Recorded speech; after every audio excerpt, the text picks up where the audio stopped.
एक शहर में अनिल नाम का एक व्यक्ति रहता था। अनिल एक कपड़ों की दुकान पर काम करता था। उसकी बहुत साल पहले शादी हो गई थी। अनिल को हमेशा से लड़का चाहिए था। लड़का यह वंश का कुलदीपक होता है, पिता का नाम रोशन करता है और बुढ़ापे का सहारा होता है। पर लड़की शादी करके चली जाती है, ऐसी सोच रखने वाला और पड़ोसियों को भी यही सब बताता था। शादी के कुछ साल बाद उसे 2 लड़के हुए। बड़े बेटे का नाम करण और छोटे बेटे का नाम किशन रखा। बाद में कुछ सालों बाद उसकी पत्नी का निधन हो गया। उसके बाद उसी ने उन दोनों बेटों का ख्याल रखा। समय बीता और उसके दोनों बेटे बड़े हो गए और अब दोनों बेटे नौकरी कर रहे थे। दोनों की शादी भी हो गई। शादी होने के बाद भी वह सब एक साथ ही रहते थे। कुछ साल एक साथ खुशी में गए, लेकिन बाद में दोनों भाई एक दूसरे से झगड़ा करने लगे। दोनों बहुओं में छोटी छोटी बातों पर मतभेद होने लगी। यह सब देखकर अनिल को बहुत बुरा लगता था।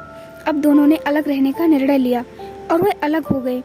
फिर पिताजी का ख्याल कौन रखेगा, ऐसा सवाल का निर्माण हुआ। दोनों बेटे एक एक महीना संभालेंगे, ऐसा तय किया।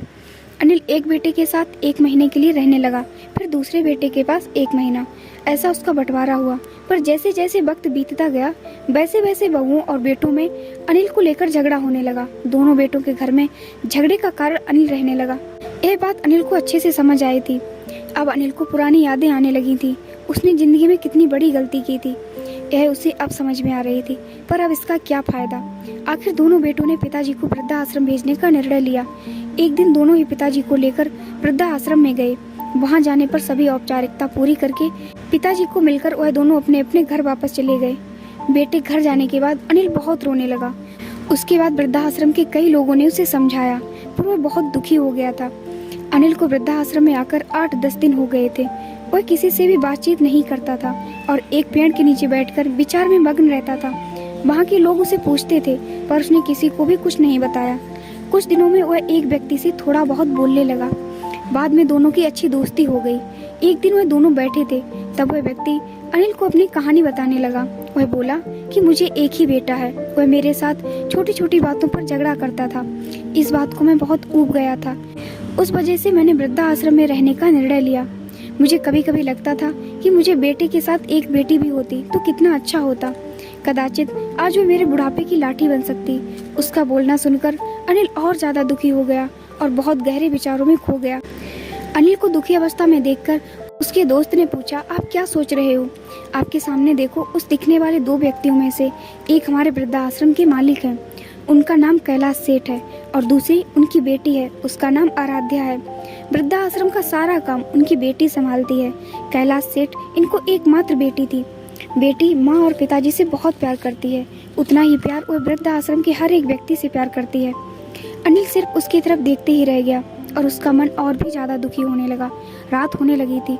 हर एक वृद्ध अपने अपने रूम में जाने लगे। अनिल भी उसके रूम में जाता है। रात का खाना जल्दी खाकर सब लोग सो जाते हैं। अनिल को उसका भूतकाल याद आता है। अनिल की शादी होने के बाद उसे पहले बेटी हुई थी। उस वक्त उसे बहुत गुस्सा आया था। पत्नी के मना करने के बाद भी गुस्से में उसने बेटी को उठाया और दूर जाकर उसे वहां छोड़ आया। पर अब पश्चाताप करने के सिवाय रास्ता भी नहीं था। अनिल को रात भर नींद नहीं आई। दूसरे दिन वृद्धाश्रम में एक छोटा सा प्रोग्राम था। हर एक जन जल्दी उठता है और अपने अपने काम में लग जाते हैं। दोपहर को सब लोग हॉल में एकत्रित हुए। कैलाश सेठ और आराध्या भी आए वहां पर। प्रोग्राम चालू था। तब कैलाश सेठ का ध्यान 2-3 बार अनिल की तरफ गया। अनिल उनको बहुत उदास बैठा हुआ दिखा।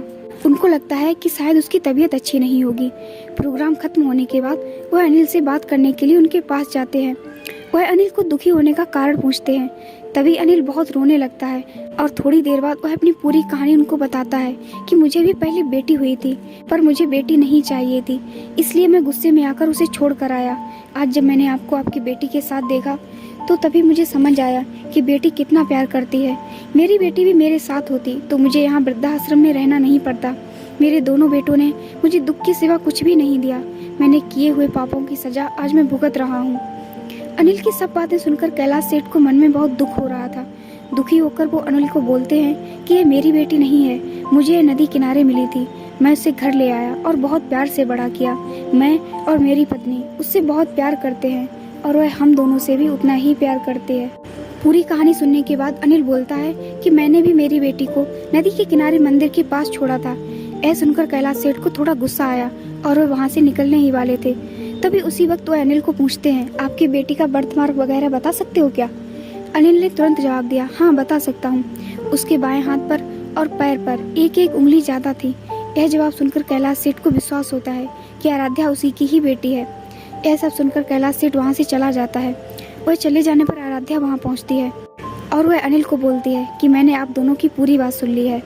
आपने मेरे बारे में जो भी कहा वह सुनकर मेरा मन बहुत दुखा है। एक पिता खुद की बेटी के बारे में ऐसा निर्णय ले सकते हैं, यह सुनकर मुझे बहुत बुरा लगा। आपने जो भी किया वह बहुत गलत था। आपने मुझे बेटी बोलने का अधिकार खो दिया है। मैं आपकी बेटी होकर भी आप मुझे रास्ते पर छोड़कर चले गए थे और मैं उनकी बेटी ना होते हुए भी उन्होंने मुझ पर जान निछावर कर दिया। इसलिए वही मेरे सच्चे माता पिता हैं। आप इस वृद्धाश्रम में रह सकते हैं, पर आज आपने उनके सामने जो बोला है वह फिर कभी भी उनके सामने मत बोलिएगा, क्योंकि आज तक मैंने उनको इतना दुखी कभी नहीं देखा। इतना बोलकर आराध्या वहाँ से चली गई। अनिल सिर्फ आंखों में आंसू लाकर उसकी तरफ देखता रह गया और अपने नसीब को दोष देता रहा। दूसरे दिन सुबह किसी को भी ना बताते हुए अनिल वृद्धाश्रम छोड़कर चला गया। अगर आपको ये कहानी अच्छी लगी है तो प्लीज़ वीडियो को लाइक एंड चैनल को सब्सक्राइब जरूर कर लें। धन्यवाद।